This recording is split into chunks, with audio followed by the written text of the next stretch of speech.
Strong does not mean violent. Nourished does not mean bloated.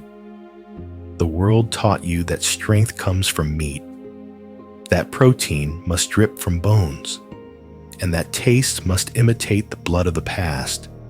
But look deeper. The elephant who walks with the wisdom of mountains, the rhinoceros that thunders through forests, the ancient dinosaurs who once ruled the earth, none of them killed to survive. They were fed by the quiet leaves, the green breath of the earth, the abundance of what asked for nothing in return. The Buddha said in the Anguttara Nikaya, Book of the Fours, Sutta 41, "He who is content with little, who harms no being, who eats with mindfulness, he is the one at peace." You do not lack strength when you stop eating animals. You return to it.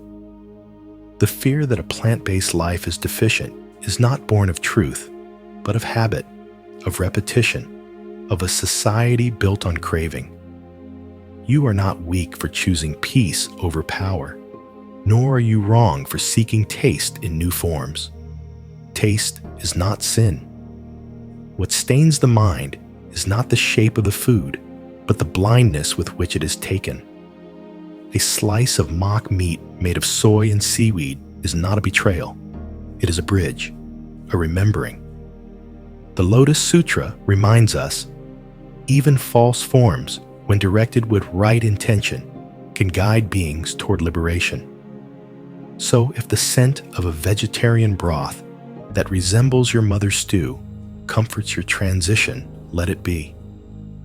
The danger is not imitation. It is unconsciousness. Many begin the path with substitutes, but end with silence, with steamed greens and rice that taste like the sky, because the heart no longer needs anything loud. This is the secret most do not understand. Eating simply is not about denial. It is about freedom. Real nourishment begins not on the plate, but in the awareness that receives it. You can consume a feast and be empty. You can sip a bowl of plain lentils and be filled with grace. The Dhammapada, verse 203, tells us, "Hunger is the worst disease, but contentment is the greatest wealth." The body does not cry for steak. It cries for balance. It is the mind, trained by decades of marketing, family tradition, and cultural memory, that fears change. But all fear softens in the warmth of compassion. Eating without harm is meditation. Every bite becomes an offering, not to gods, but to the continuation of kindness in this world. And even if the food on your table looks like meat, if it comes without killing and is taken with humility, then it carries no shadow.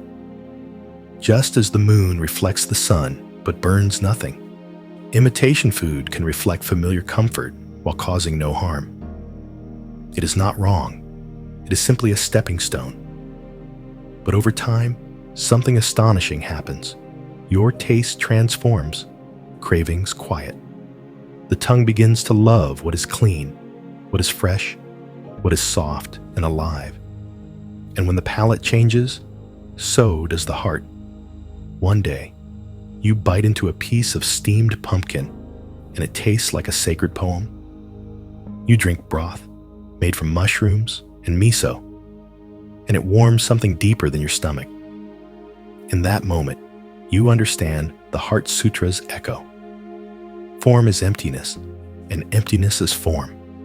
The food is not just food. It is a mirror. It shows you your desires, your attachments, your stories.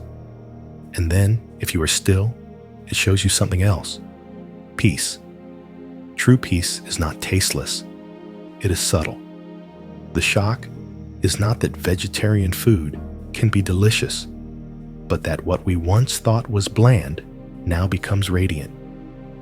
Like the sound of wind in bamboo, or the feeling of warm sun on your face. No one told you that eating could be an act of reverence, that a bowl of rice could be a prayer, that letting go of meat was not a loss, but a homecoming. As the Mahayana Mahaparinirvana Sutra says, all beings tremble before violence. All seek happiness. See yourself in others. Then whom can you harm? Let this truth settle into your body. What you eat is what you choose to protect. Strength without meat is not a contradiction. It is a quiet revolution. Taste without killing is not compromise. It is liberation. And this meal before you, however humble, if taken with presence, becomes the beginning of your freedom. And if you wish to keep nurturing mindfulness and wisdom, subscribe and join our community to continue exploring profound Dhamma reflections together.